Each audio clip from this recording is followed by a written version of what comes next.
Gipukaw sa kasama sa mga wangwang sa mga responding fire truck ang mga residente sa Barangay Eastern Poblacion, lungsod sa Poro sa Islas Camotes. Miulbo ang dakong sunog sa dapit diin Gilamoy sa kayo ang usa ka commercial building. Nadawat sa kabombirohan ang alarma kaganina pasado alaunas kadlawon. Sa video nga kuha ni Joseph Costas, makita ang pagtinabangay sa kabombirohan sa pagpaong sa kayo nga giisa sa third alarm. Sod sa mga establishmento, mga stalls nga naglakip sa naugdaw sama sa flower shop, cellphone stall, school supply store ug mga sari-sari stores.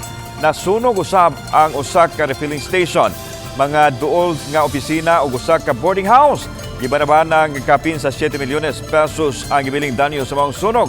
Padayon pang gisubay sa kabombirohan ang hinungdan sa sunog. Samtang karong hapon sa Mandawi City, miulbo ang sunog sa may barangay Pagsabungan. Apektado ang residential area sakop sa sitio Basbas.